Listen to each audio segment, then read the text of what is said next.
Okay, so with this, we'll go ahead and open this workshop, call to order of the City Council. And I believe I see Councilmember Johnson, I see Councilmember Lopez, Councilmember Martinez, and then Mayor Pro Tem Rue. So as far as roll call, all 5 council members are present.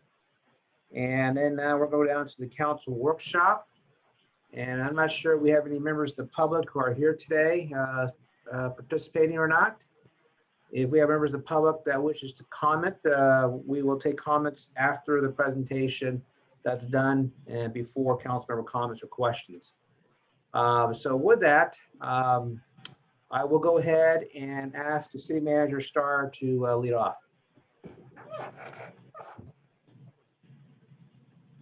Mr. Mayor, members of the City Council, I'm introducing to you Robin Thomas.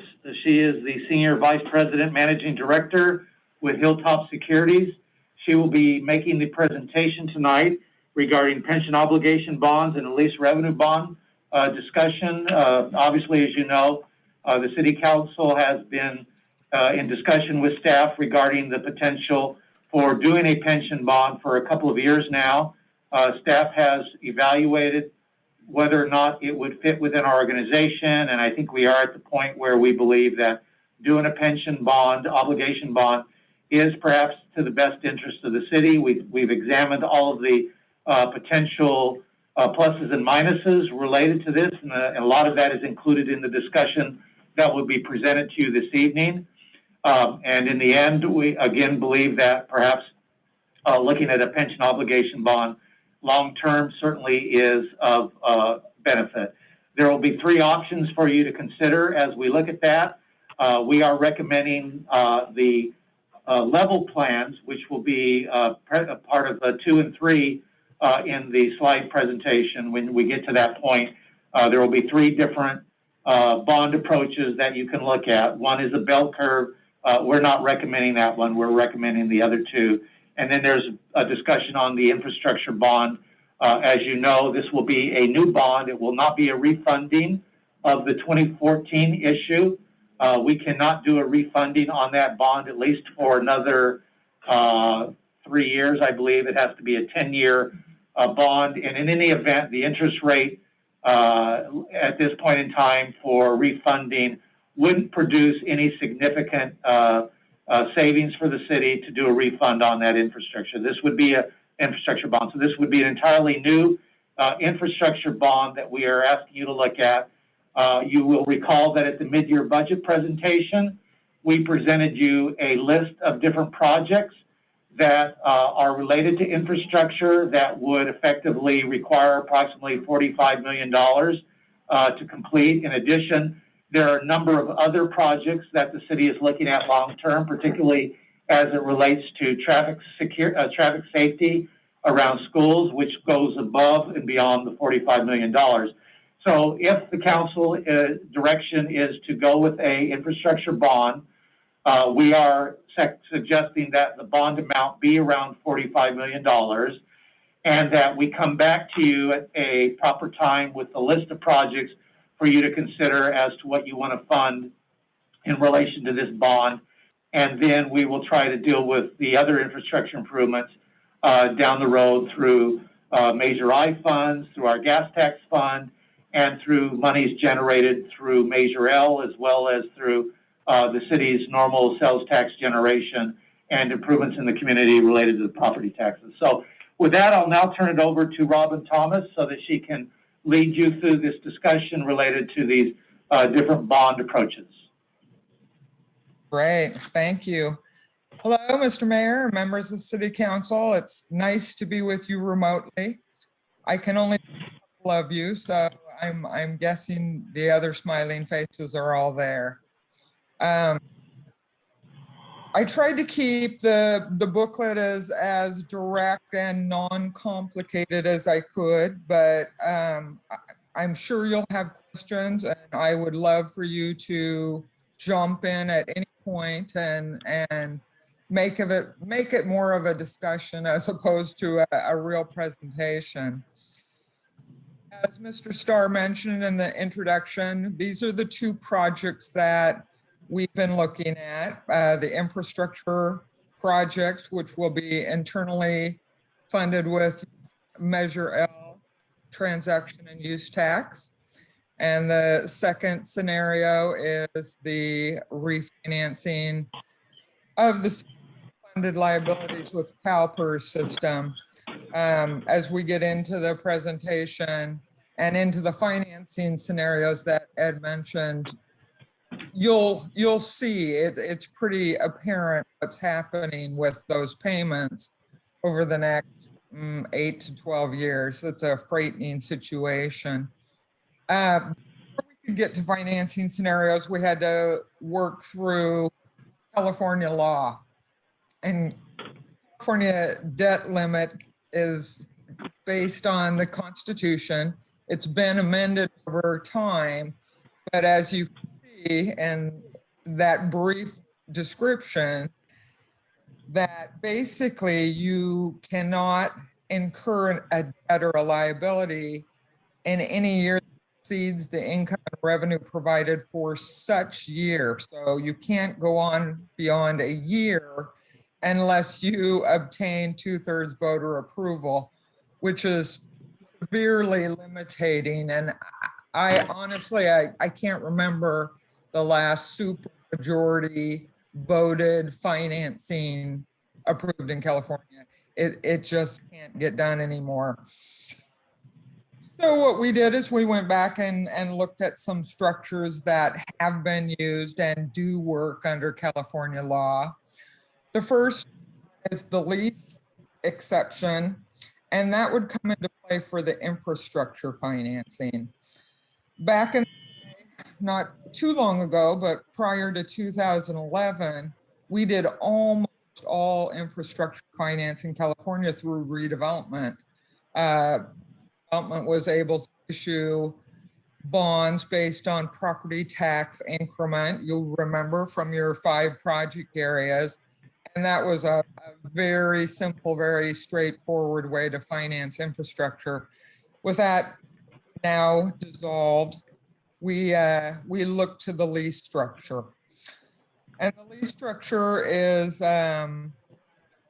basically a financing. It's secured by lease payments. In your situation, the Public Financing Authority would be the bond issuer, and they would lease the pledged assets to the city. The rental has to be fair market value, and the rent paid semi-annually gets passed through to the trustee and paid directly to the bond owners. So we match up the annual lease payments with the debt service, and it flows straight across. So that's the lease exception. And for the pension, we use the obligation imposed by law, a little bit more technical, but the theory being is that your pension liability is imposed, it's involuntary. You don't have any choice in the matter for paying it, unfortunately, as you well know. So there is an exception for you to pay that by issuing debt, and your unfunded liability is already a debt. This is replacing one debt with another. Under this exception, we're still doing a judicial validation for your protection as well as the investor, and we'll get into that a little bit more in detail later on in the book. So after we come up with the basic structure of raising you these monies, then we have to look at how these bonds are treated from a standpoint. And that's determined by federal tax law. And they have their list of rules and procedures. The lease revenue bonds would be federally tax exempt, which means that the interest component of your annual debt service that you pay to the investors is excluded in their income for federal tax purposes. That's a big plus, and because of the federal tax exemption, those bonds carry interest rates that are naturally lesser than the federally taxable, which the pension obligation bonds would be.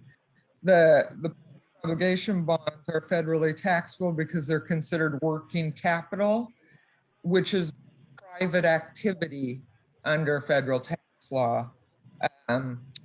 So those interest payments, that component of your annual debt service payable to bond investors, would be includable for federal tax purposes. Both of the financings, the interest component of debt service is state tax exempt. So that certainly helps from an interest rate standpoint. I've been in this business for a long time, just past 40 years.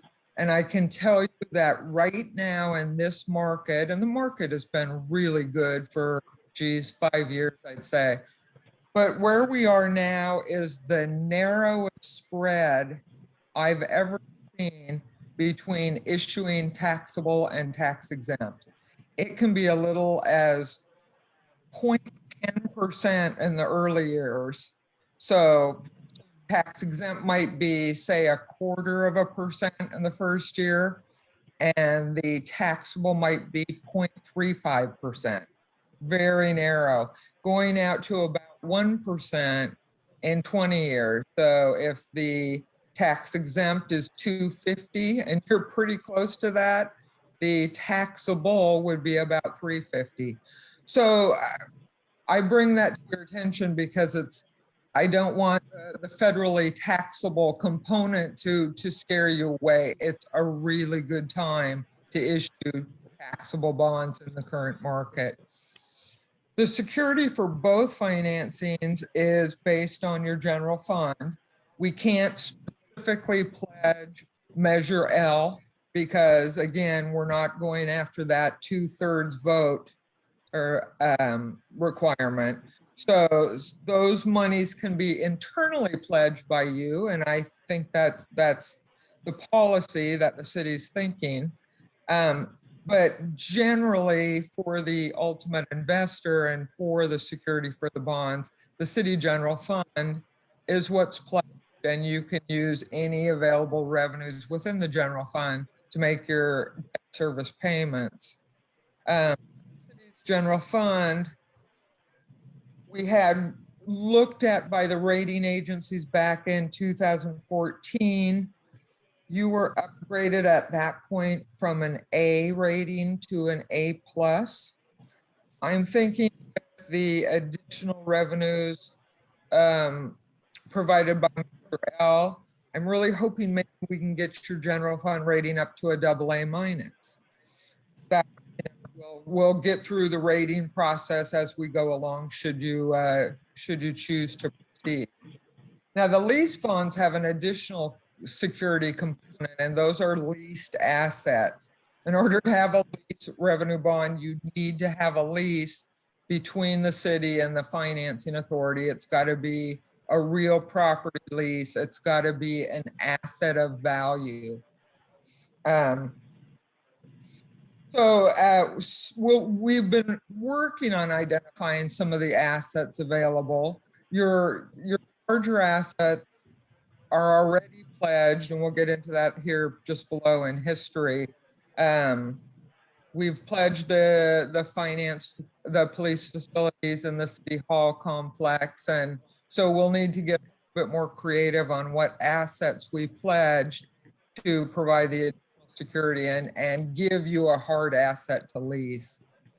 As I mentioned before, the majority structure financings in California now are done through the lease bond structure, since we no longer have redevelopment. These are really common financings. They're very accepted in the marketplace. The investors know them. They know how they work. They are not debt under your debt limitation. You do, because they extend beyond the current fiscal year, you do need to annually appropriate the lease payment, which you're already doing with your 2014 bond. So we'll just add that component. And it will be a lease between the financing authority and the city.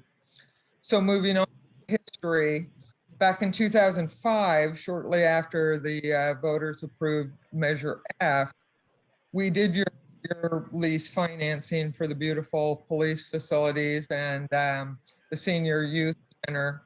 That was a $31.3 million financing, rated A. It had some bond insurance attached to bring the rating up to a AA.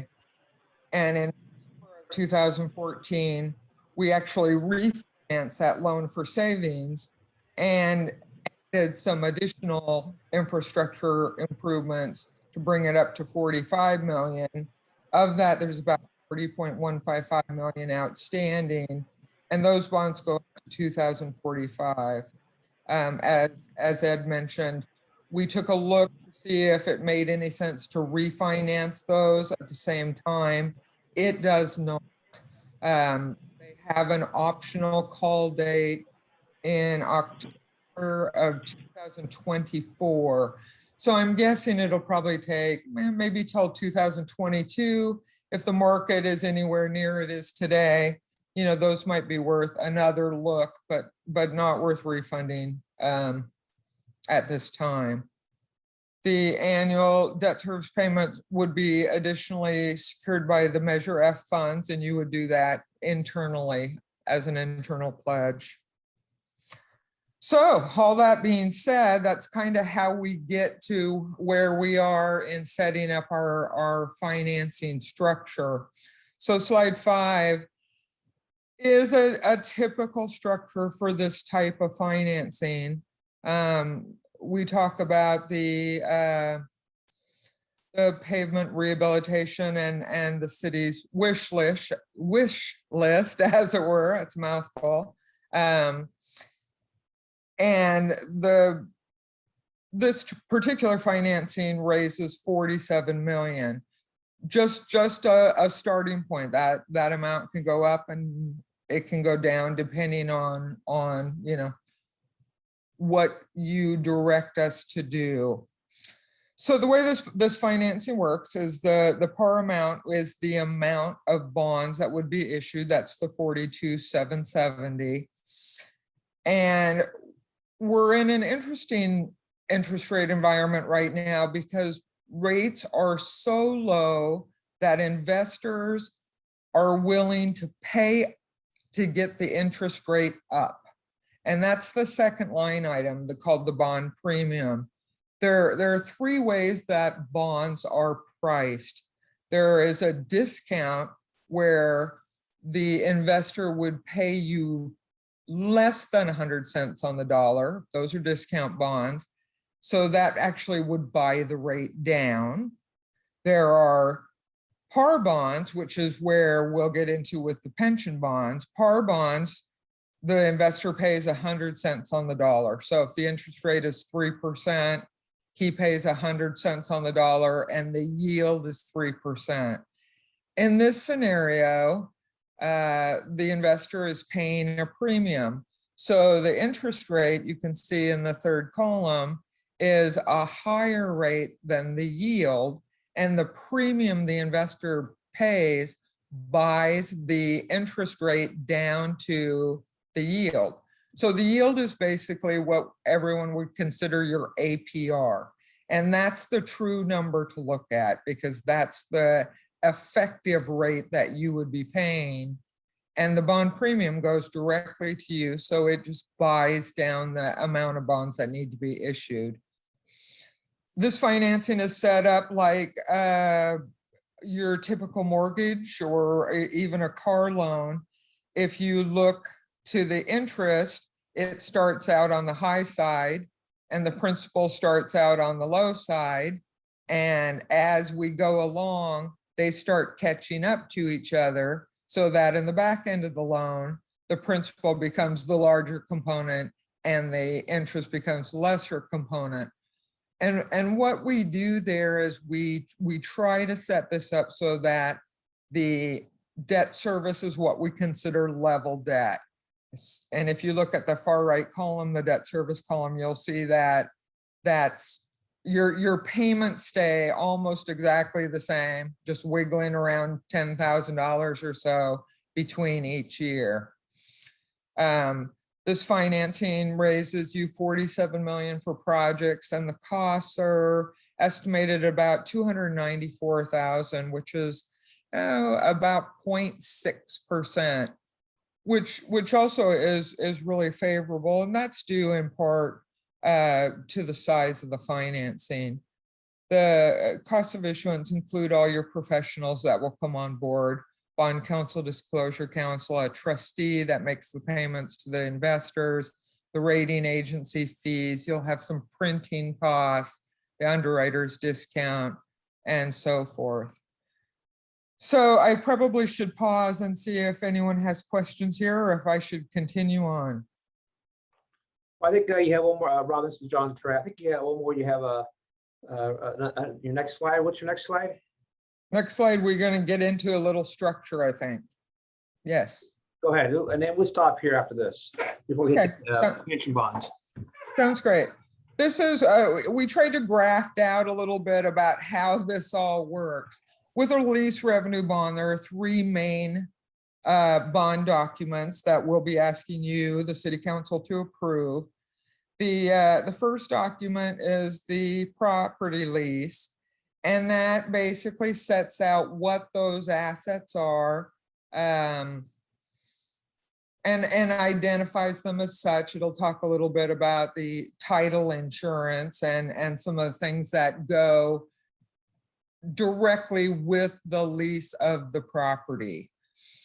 The lease agreement folds in the idea of the property lease, but also sets out the terms that between the city and the financing authority. When does the city pay the lease payments? What kind of insurance is involved with the leased assets? Those types of details. So those are the two main agreements between the two municipal entities. The trust indenture is between the authority and the bond trustee. The bond trustee is the one who's going to be making those bond debt service payments to the ultimate bond investors.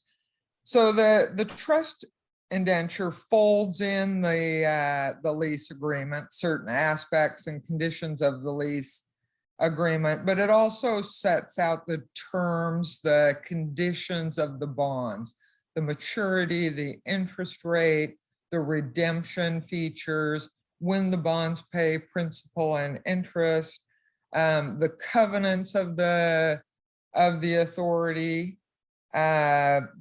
basic bond details. And the trust indenture, there will be another one for the pension obligation bonds. There'll be separate documents, but those are basically the ironclad facts of the financing that everyone will look to for security.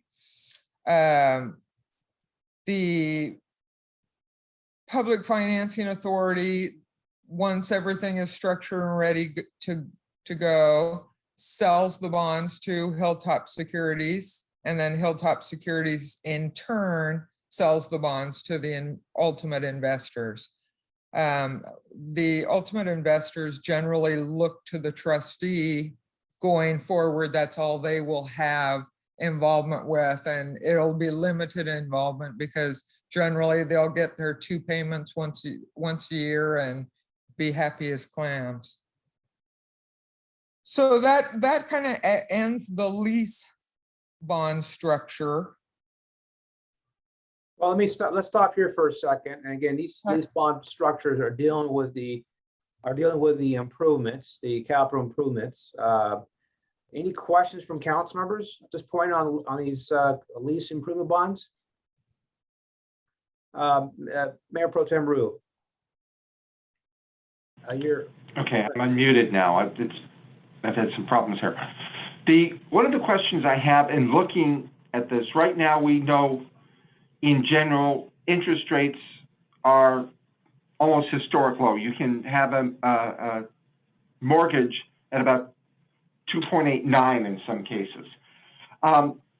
Institutional market seems to want these type of bonds. What, just in looking at this, what would the appeal be in this to the institutional markets? I know they want this, but what would the appeal be for the city of Montclair that they would want to buy these?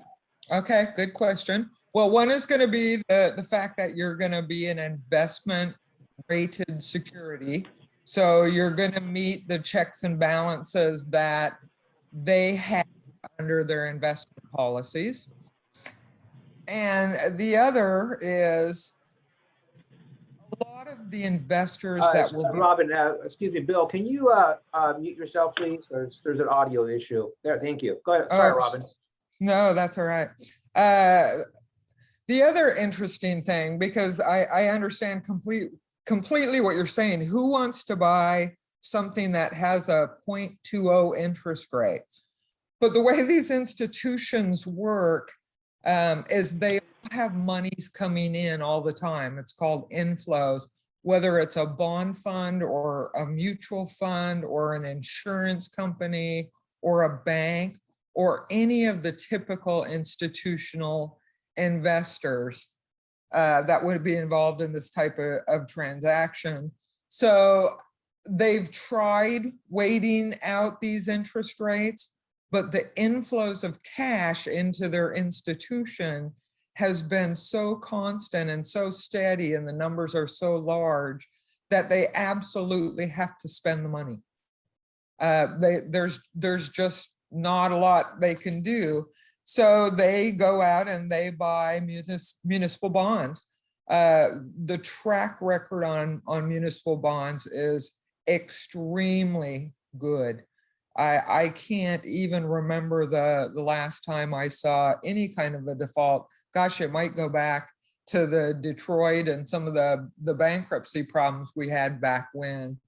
But even San Bernardino, one of our local agencies that had some problems, gosh, they're back in the market and selling municipal bonds as well. So investors even have short memories as far as that goes. But generally, I think the short answer to your question is it's a lot of money chasing not very many good investments. Okay, because when I look at this, I'm saying, and I'm not, but if I were an institutional investor, what is making Montclair stand out versus all these other investments I can enter into? So, okay, that you sort of answered my question. Thank you. Yep. Yes. You cannot issue bonds fast enough right now, and not just California, although California has always been a favorite amongst investors. But generally speaking, we've been seeing about $9 to $11 billion every week come into the marketplace as either federally tax exempt or federally taxable. And unless there's been some kind of a hitch in the market, which we really haven't seen since March of last year, those bonds absolutely disappear every week. It's an incredible thing. Thank you. Any more questions for council members? I see anybody else? No hands are up. I'll make some brief questions. On this page 5, the city's looking at, I believe, $47 million to conduct improvements. Am I correct? Is it $47 million the city receives? And this money will be available to do the public infrastructure or to do the improvements. And then this table here essentially establishes that our debt service per year is approximately $2.4 million a year. That's correct. Until year 2051. Obviously, it's at a fixed rate the next 30 years. Right. And then these bonds are they're exactly the same as the bonds that we did in 2005 and also in 2014 when we refinanced it or refunded. It's just the same process. Correct. They were tax exempt.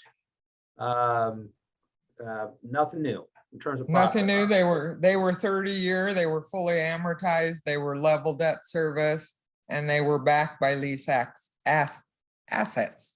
So Okay. absolutely the same. We're repeating the same process as we did previously.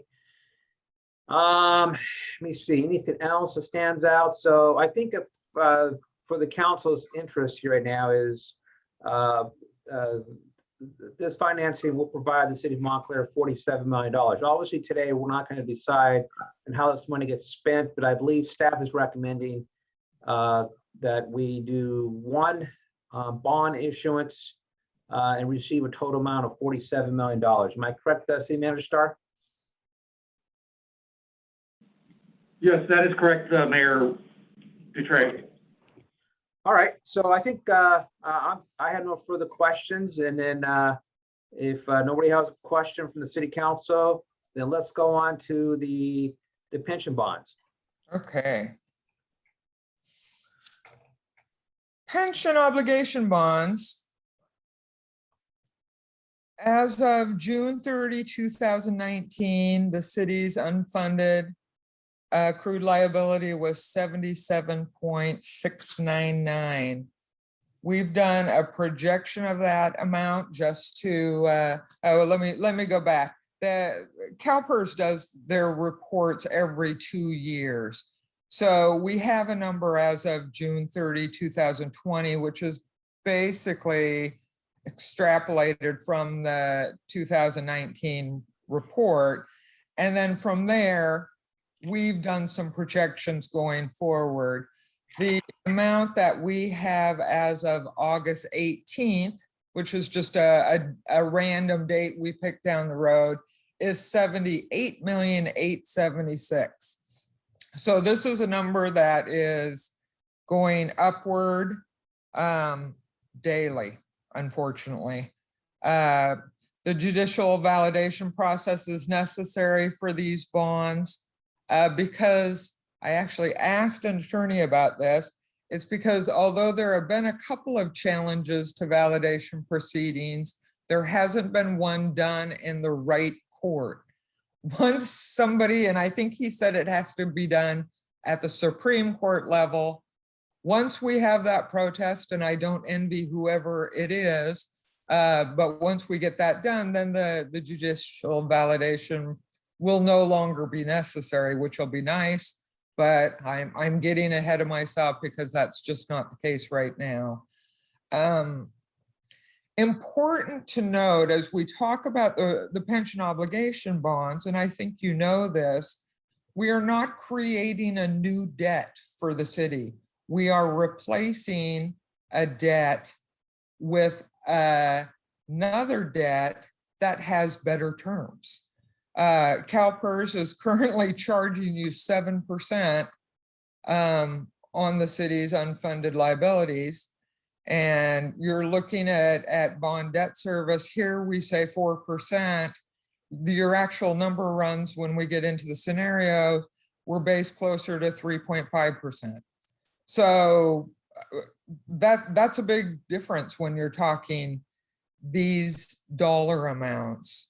You're basically, as I mentioned, you're replacing your monthly or annual Calpers payments for a fixed debt service payments. And we're going to, Mr. Starr mentioned, and as you know, we're going to look at a few scenarios, and you'll be fascinated. The primary goals and why we're seeing so many pension obligation bonds issued are primarily budgeting. That most cities just cannot tolerate the spikes that are happening with Calpers payments over the next 8 to 10 years. There's been some naysayers come out and say, no, you're doing it for arbitrage. No, to the extent we get arbitrage, that's icing on the cake. Arbitrage being the difference between your bond rate at say 3.5 and the discount rate at 7%. That's a benefit. That is not why we're doing this. And again, I think the scenarios will make that really clear. You're shortening your amortization period. And again, you will see that with the scenarios. In the scenarios we've built and will present to you, we're raising your unfunded liability from 66.7% to 100%. And it's good long-term goal. One thing that we do recommend, and most cities are doing, is to put, at the same time the bonds are done, to put a pension policy of the city in place. Unfortunately, once you pay off your UAL, it doesn't mean your pension payments stop. You'll have your bond debt service payments, but Calpers will continue to change their amortizations, and your costs for retirement will change based on inflation, based on mortality, based on investment return from Calpers. So really in the year after you put a pension bonds in place, you start a new accrual, a new unfunded liability position. But the very big difference is, rather than being $6 or $7 or $8 million a year, it starts at something more like $200,000 a year. So the policy sets forth a way whereby the city keeps up with those smaller, more manageable payments going forward. So the next slide is basically where you stand today. This is again based on the June 30th, 2019 actuarial study brought forward to June 30, 2020. Your total liability is 233 million. Of that, you have 156 million funded, and that gray box, the 78 million, is your unfunded liability. So fairly straightforward there. 66.7% funded is actually better than some of your neighbors. The city of Montclair is in better shape than many cities in California, being funded at 66.7%. The bad news is you're still paying 7% on that 78 million, and that's expensive. So now we go on to some structures, and these fascinate me. The green mountain, or green blob, I like to call it, are your projected annual UAL payments over the next several years. And you can certainly see the spike from 2022 to 2033 that I was referring to. This particular scenario we call the bell curve scenario. The bell curve scenario starts with your annual debt service payments quite low and ramps those debt service up each year to the peak, and then they start coming down, much like the UAL payments is. This scenario actually provides you with the most savings, but I'm not sure that I like it the best, and that's your decision, not mine, but I'll just throw my 2 cents out there. This scenario equates to equal savings each year, or substantially equal savings. And you can see that in the box on your left. So the first column is your projected UAL payment. The second box is the debt service based on the blue line in the graph. And that third column is the savings based on this debt service structure. So by way of comparison, going to slide 2, also note that this is 79.525 million.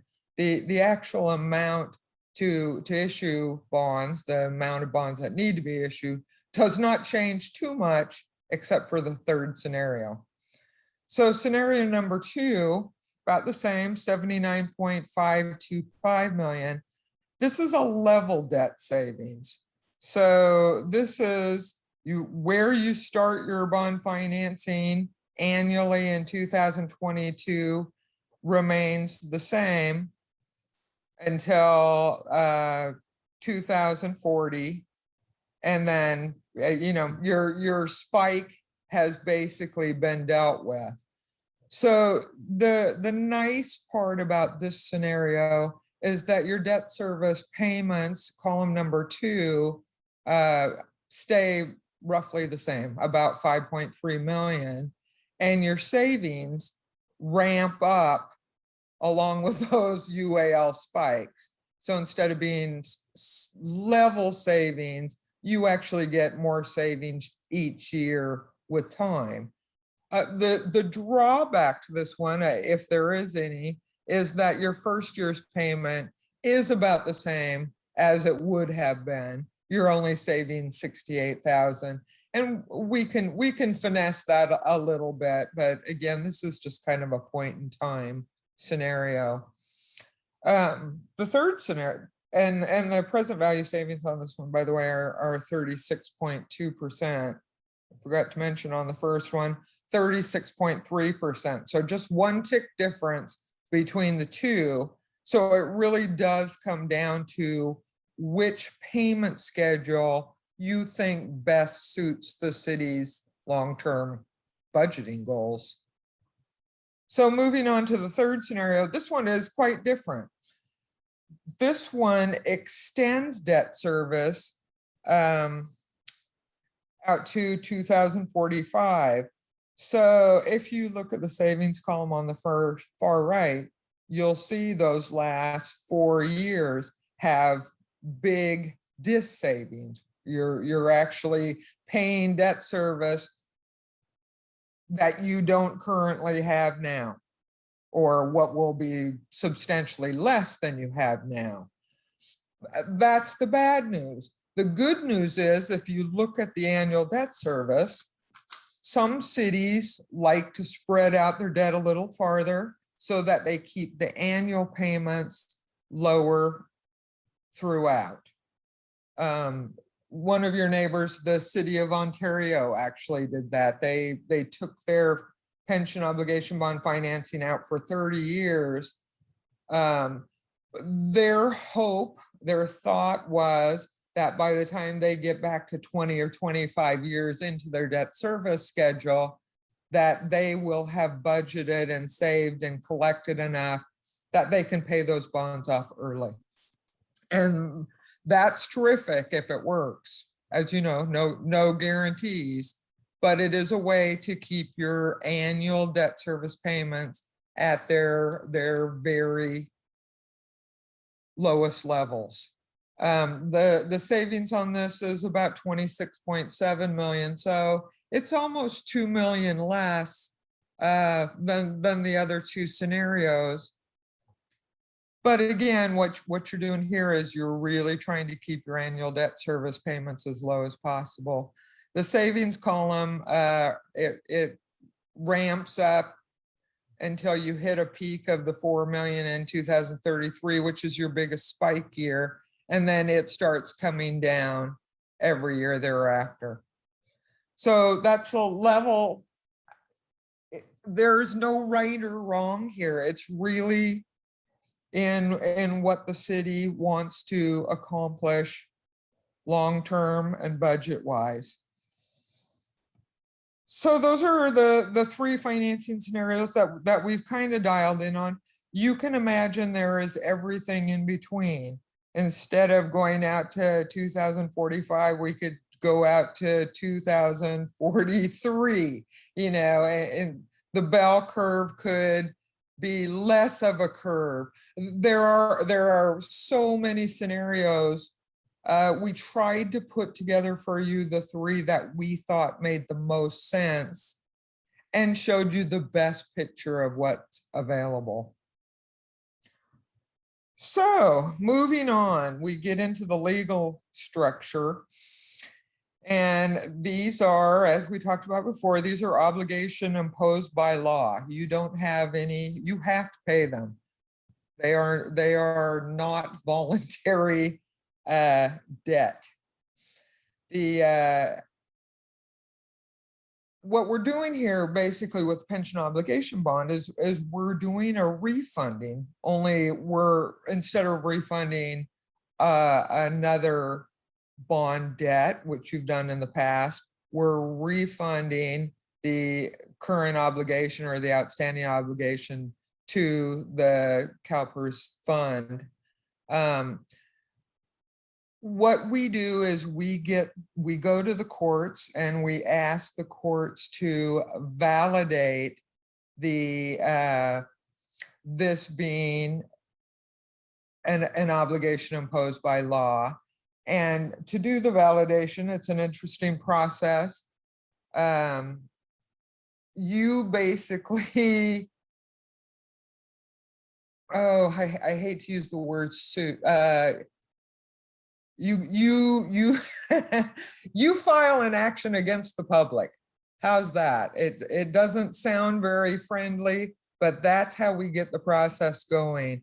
It's a process that lasts, generally speaking, 90 to 120 days. We say longer in the current environment, and we'll talk more on the next slide about the pandemic and the courts being jammed up. I do think we're to a period where the courts are getting back on schedule. We're hearing that there's some jury trials being done. So I'm hoping the pandemic is less of a time drag than it's been in the past.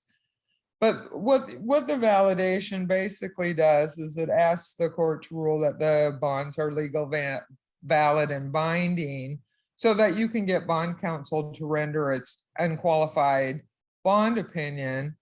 And that's what will be required by the investors of the bonds. So moving on to the validation, these are the steps that have to happen. And I start up on the top by saying, this is going to cost about $15,000 to $20,000. If you end up doing pension obligation bonds, we would pay for this out of the bond proceeds.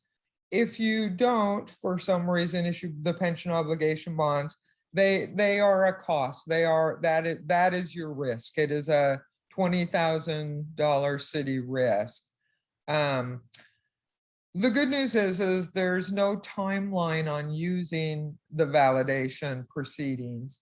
And I actually had an example of this back in 2017. The city of Monrovia was able to use a validation proceeding from 2004. So it's in your back pocket. You don't lose it, even if you don't issue bonds 6 months from now. You know, you may come back in 5 years and decide then's the time, or 2 years, or whatever the case may be. So the validation is a good thing to have in the back pocket. To get her going, we're going to ask the city to pass a resolution, and the resolution approves the form of the bond indenture, the trust indenture. And that's what gets filed with the courts. After that, you can follow along as the weeks go by. Bond counsel handles this. This is not something the city will be required to do. They will walk this through the court process. It's a detailed process. You will have to do a couple of publications because, again, the public is involved in the complaint. After the final publication, 3 of them, then this jurisdiction is complete. After 10 days after that, then it gets filed. The complaint gets filed with the courts in week 10. we have a declaration of publication that's made, an attorney declaration of no opposition is made at the same time. Then the court grants a judgment, and there's a 30-day protest or cooling off period after the court grants the judgment. And that's the point where the bonds can be issued. So it's a long, complicated, drawn out process, but it needs to be done. So moving on, this has been, you're not alone at looking at this. Every jurisdiction in California is seeing those same spikes in their UAL. You know, some cities are concerned that they can't meet them. Will they have to file bankruptcy? This has become a great budgeting mechanism for cities to deal with these spikes. So these are some of the financings done since January 1 in California. There are 25 of these listed. You can see they range in size from the very, small 17.5 million up to the extremely large 720 million done by Riverside County and everything in between.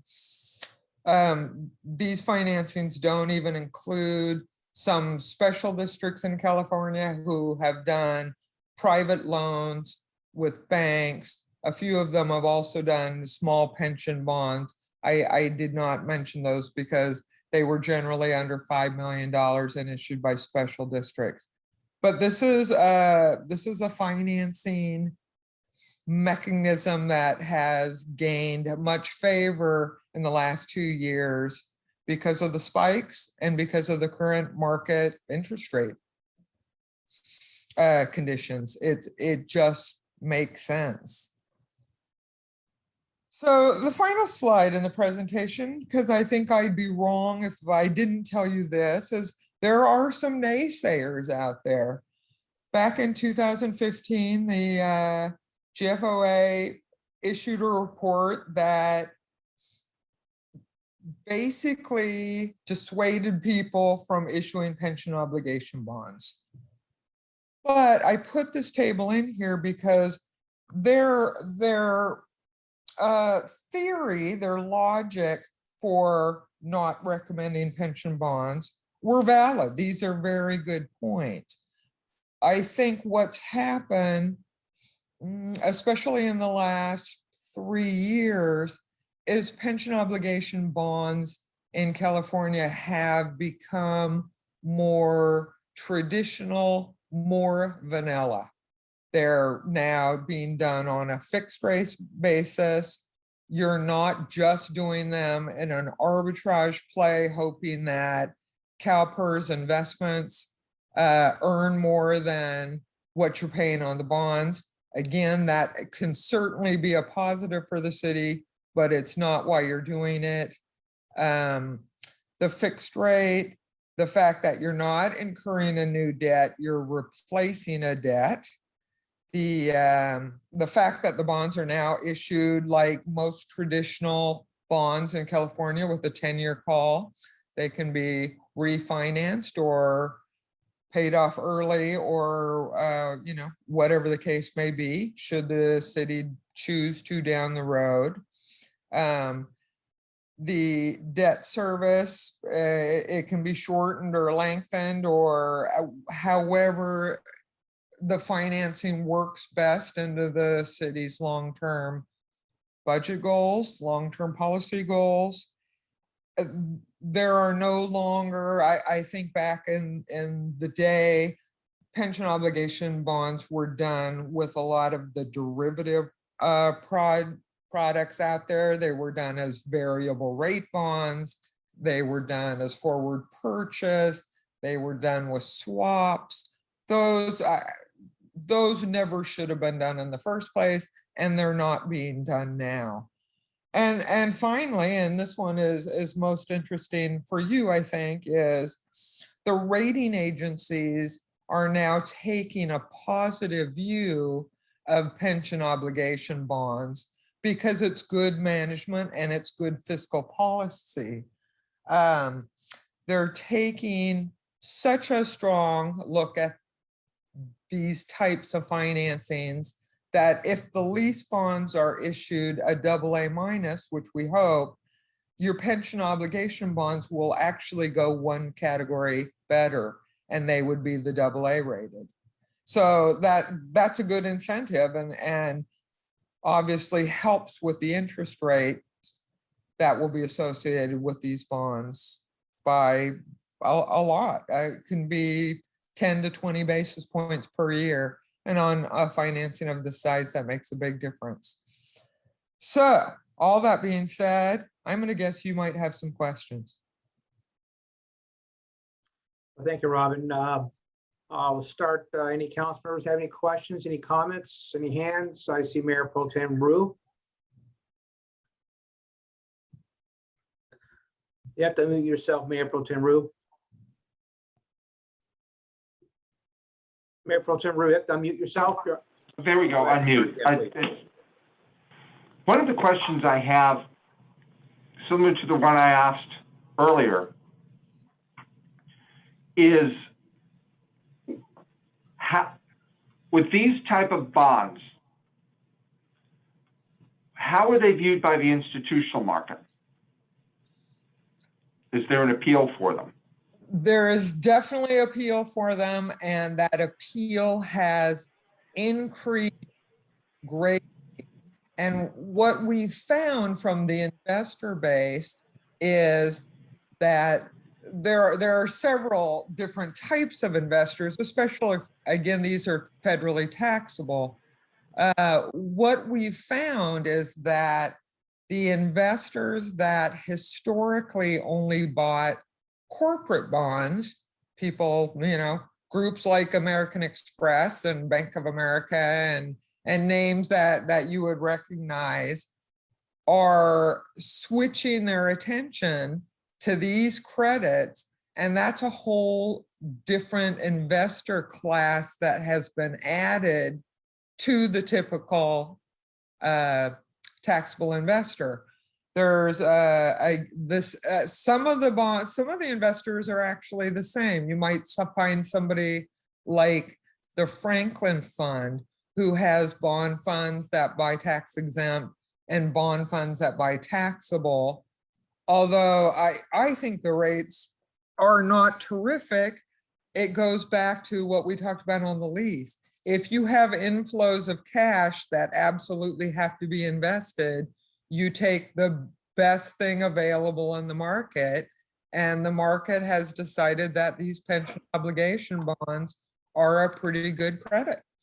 And it really is as simple as that. And you jog my memory because there were a couple of things that I wanted to point out. The interest rates back on those scenarios that we're looking at for these taxable bonds range from about 0.5% to 3.345% over the term of the bond. So again, those are pretty terrific interest rates. And these same investors are not finding corporate bonds rated at the same level as the city would be at any better yields. So I think that answers your question. Yes, it does. And then in looking at this, we do know cities have been doing this for a few years. Correct. Or I should say municipal entities, because it's not just cities, it's counties as well. Correct. With the municipal entities that have been engaged in this and have issued these bonds, I realize it's fairly new, but from your analysis, have those entities been happy that they did this?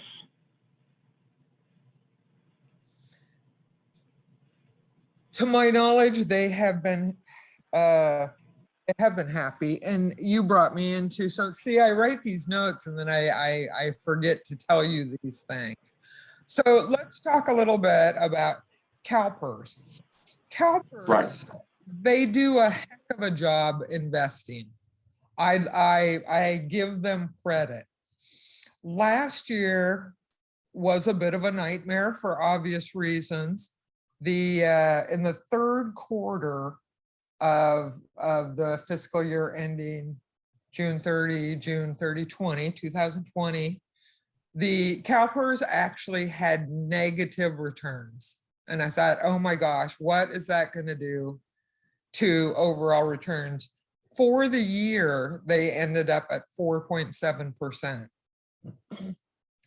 So for those cities that had fully funded UAL at that point, they still received 4.7% on their fully funded cash balances held by Calpers, but not one of them paid more than 4% on their debt.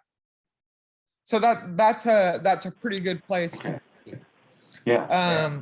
Going a step further with that, over the 5-year period, Calpers has averaged a return of 6.3%, and going back over 10 years, they've averaged a return of 8.5%. So generally, the return on those invested monies are pretty good.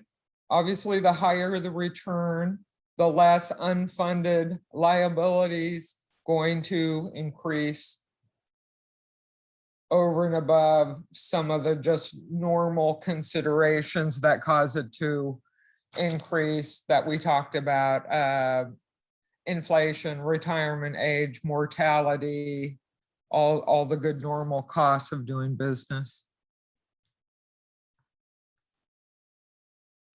And with Calpers, what is the risk if we issue these that they could do something to the city, trying to maybe, what am I thinking of here?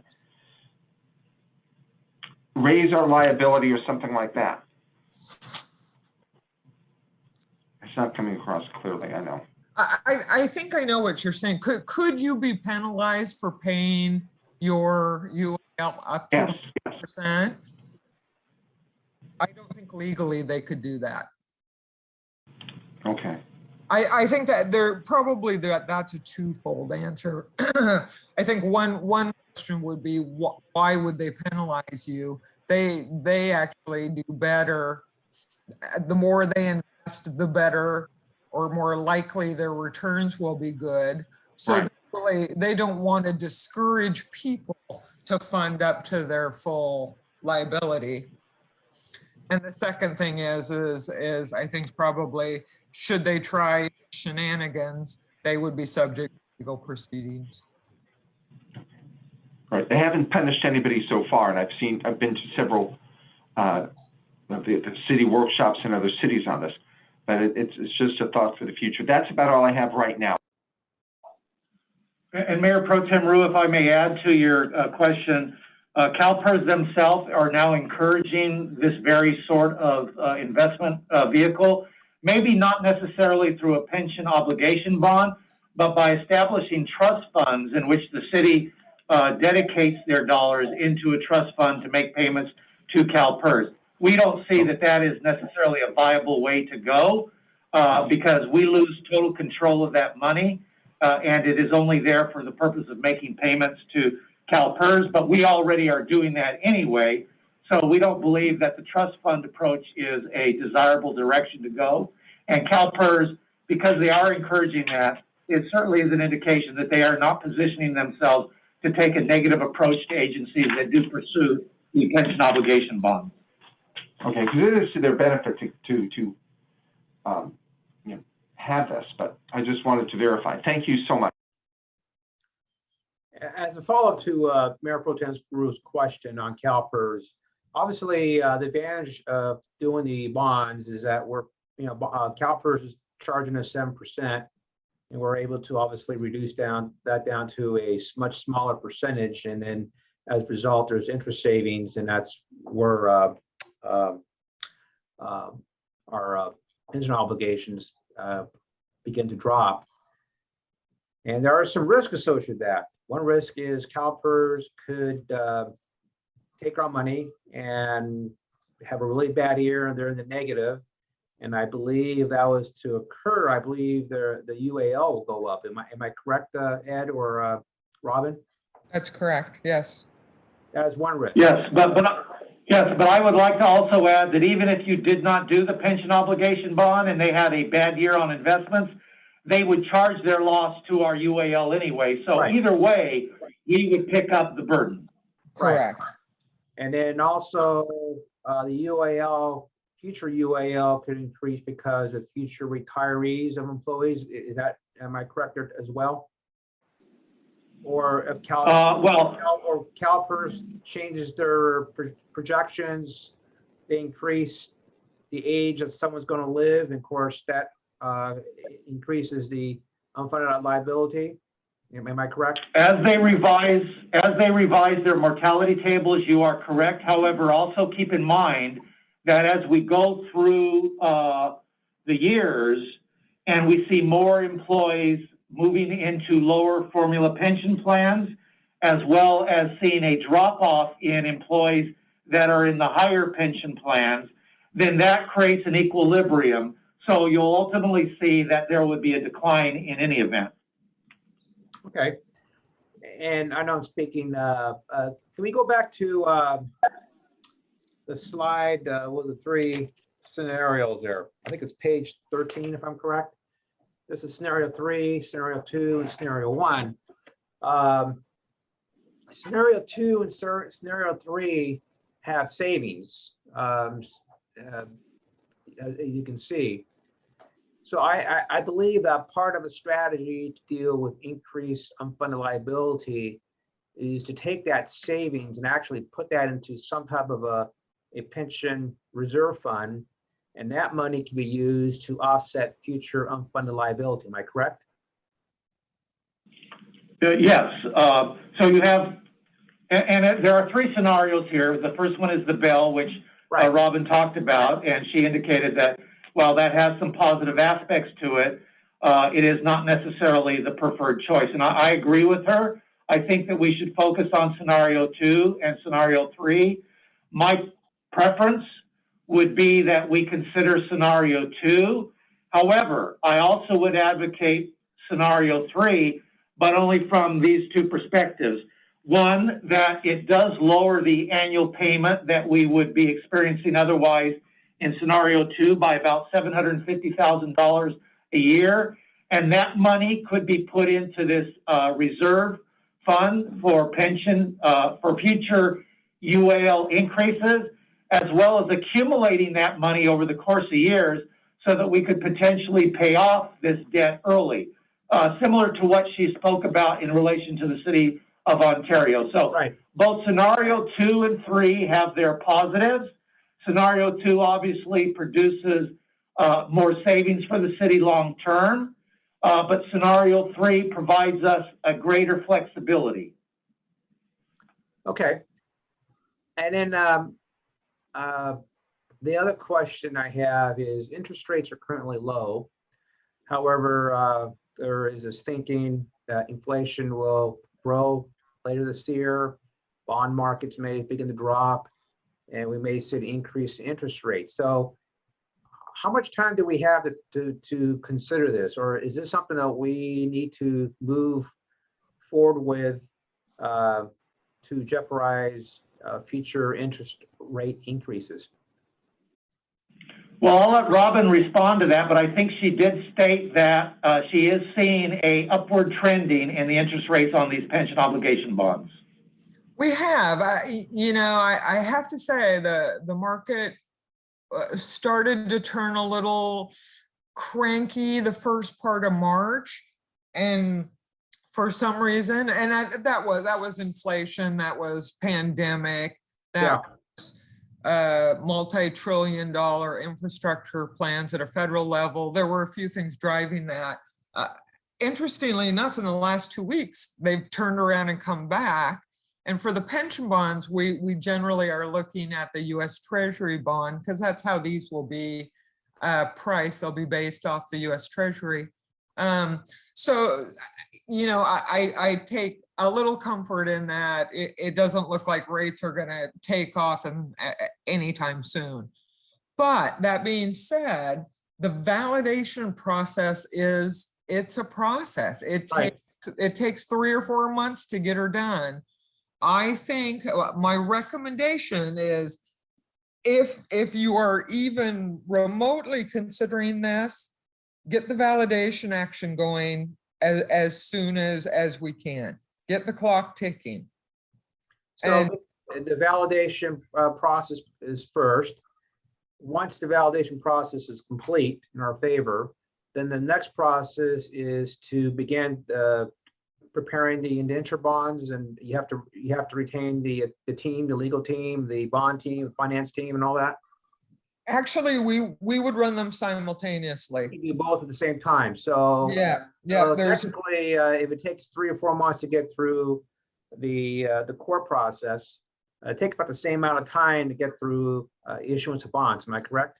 right. Yes, the validation adds, an extra month to the process, but it's not completely lost time. You could probably be in a position to have bonds ready to sell within 2 to 3 weeks following the finalization of the validation. And the only reason I wouldn't say any faster is we'll want to be cautious about spending money before we know for sure that there are not any glitches in the validation action. So we wouldn't go to the rating agency because that's going to cost you money. No, We you those go to the rating costs down. agency. I assume you go to the rating agencies after you get your validation. Yes. Yeah. And then as far as the improvement bonds we're talking about, I'm assuming there's no validation involved there, but the process is probably about 3 or 4 months as well. Am I correct? That one can be done really quite a bit quicker than that if you'd like. Generally, I'd say 45 to 60 days after the council approves the resolution authorizing us to issue. And I think it's important what you just said, that both the improvement bond and the pension bond will require a resolution approval by the city council at a regular public meeting. Am I correct? That's correct. Yes. Yeah. So any action today still requires a public meeting before we start spending money and moving forward. I want to ask my council colleagues, does anybody else have any questions? I don't see any hands going up. I don't see. Mr. Mayor, I have my hand up for one other question. Go ahead. Before you go, Mr. Mayor Pro Tem Rue, if you remember, anybody remember the public wants to make a comment or any questions, please feel free to raise your hand. So Mr. Rue, go ahead. The question I have, and it would be with either bond, is there a prepayment penalty? Let's say we should do something where we were able to get them paid off early. There is no longer a penalty. There is there's a redemption period. There's a period where the bonds are non-callable. It is traditionally 10 years. After that 10-year period, you can redeem bonds at any time on any day without premium. Okay. Thank you. That answers that question. Sure. Mr. Mayor, I do have a question for Robin. Robin, given the court proceedings necessary on the pension obligation bond, the validation period, how does that affect the locking in on the interest rate? Unfortunately, we can't lock in interest rates until the validation is completed. Okay. I kind of thought that would be the response. Yeah, I wish I had a better answer for you there. Again, that's just the pension. The infrastructure you can start tomorrow and can be done very quickly.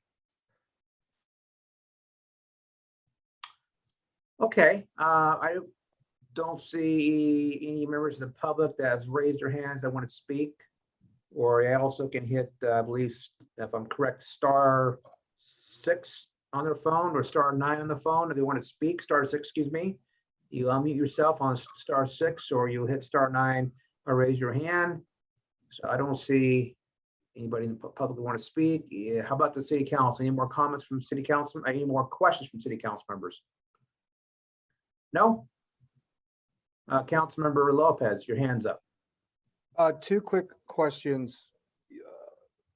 Between scenario 2 and scenario 3, which did the city of Ontario choose to go? City of Ontario chose scenario 3. And then, Ms. Thomas, at the beginning, towards the beginning of your presentation, you made a comment that caught my attention, and I've been mulling it over. Let me rephrase it as best I can and try to accurately summarize what you said, and by all means, correct me. I believe you stated that we are not replacing an existing debt with a new one, something to that effect. Could you please rephrase that and then explain that statement? Yes. Your current UAL payable to Calpers each year is a debt. Mhm. It's even an amortized debt. The problem with the amortization is that Calpers keeps adjusting the amortization, which then drastically it changes your repayment schedule. And that's basically what's happened to get you to these spikes. Is Calpers did a study and they came back and they decided they amortize, as I understand, portions of your plans over separate periods of time. And I believe, and Ed, correct me if I'm wrong here, I think their amortization was a 25-year, and then they shortened that amortization to a 20-year, which caused your annual payments to go up. And most recently, they've shortened your amortization for 15 years or to 15 years, and at the same time, reduced the discount rate payable. So that caused these severe spikes. That is still a debt for you. You still are required to make these payments, and you have been making these payments every year, whether they're at 5 million, 6 million, 7 million, and so on and so forth, based on the green blob, as it were. What you're doing with the pension obligation bond is you're creating your own debt service schedule. So you're replacing their debt service schedule with one that you like better, and that's the blue line. So that's what I say when I say you're replacing their debt with your own debt. We're just coming up with a much more amicable or agreeable terms for us that's convenient. We're basically setting the terms in which we pay. Exactly. Yeah. Okay. Okay. Thank you.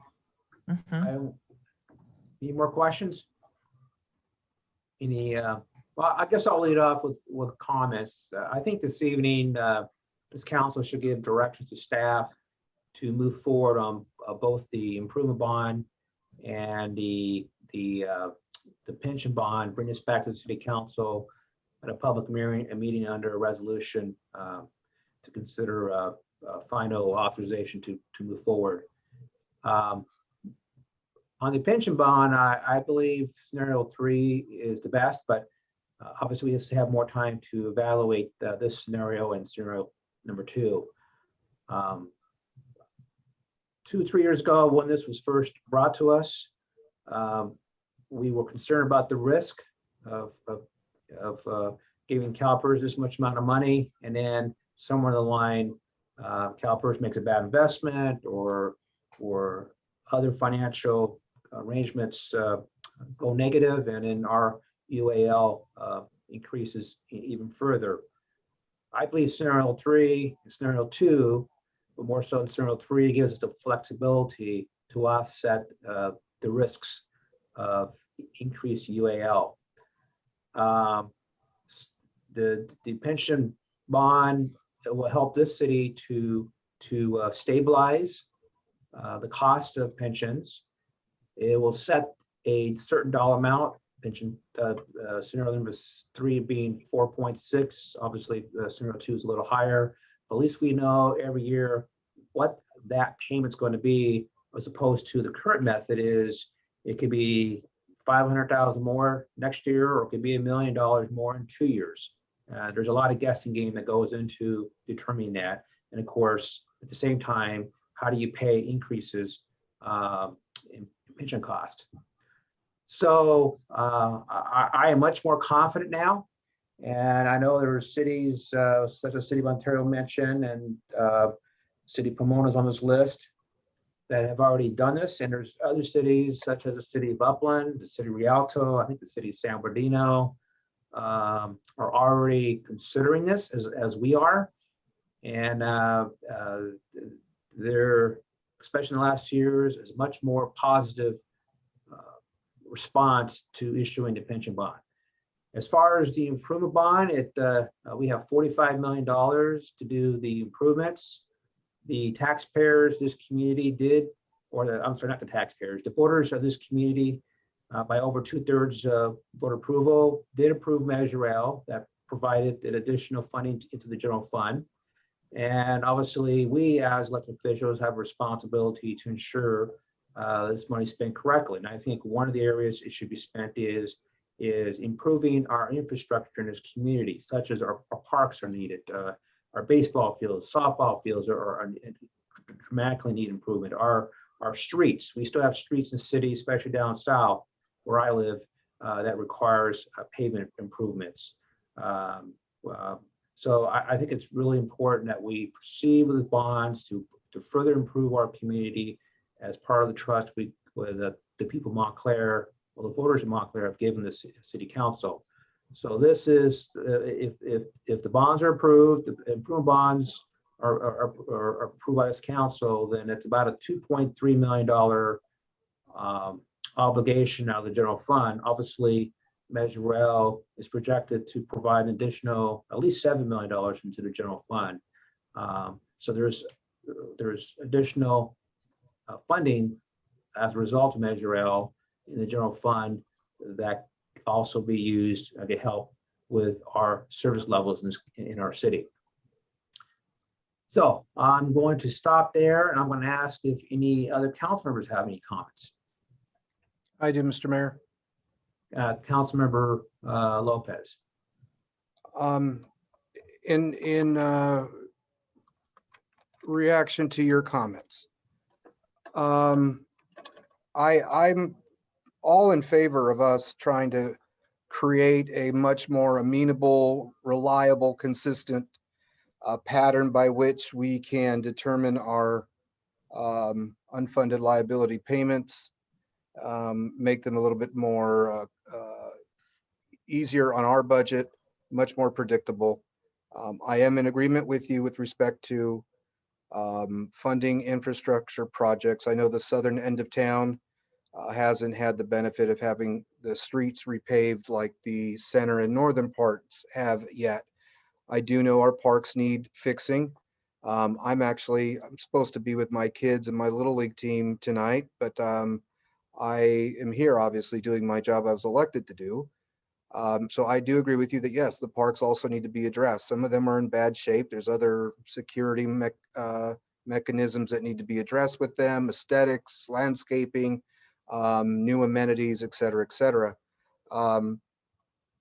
Before I get lambasted with respect to any comment that we can't earmark or designate certain dollars, general fund dollars or Measure L dollars, I will say we do have Measure L now as a new reliable funding source for our budget. We still have money that's allocated and deposited into the general fund. I understand based upon last night's council meeting, although it might be just a two-time deposit into our fund, our general fund with respect to COVID relief money that we got, a little bit over $7 million. For me, my issues still, I will be happy when I am comfortable knowing that our situation regarding payment and hiring of police and fire department personnel is adequately addressed and not papered over and kicked down the road, the can kicked down the road. I want those issues shored up. In addition to parks and infrastructure being a priority, I want those to have an equal footing and equal level of importance with respect to this.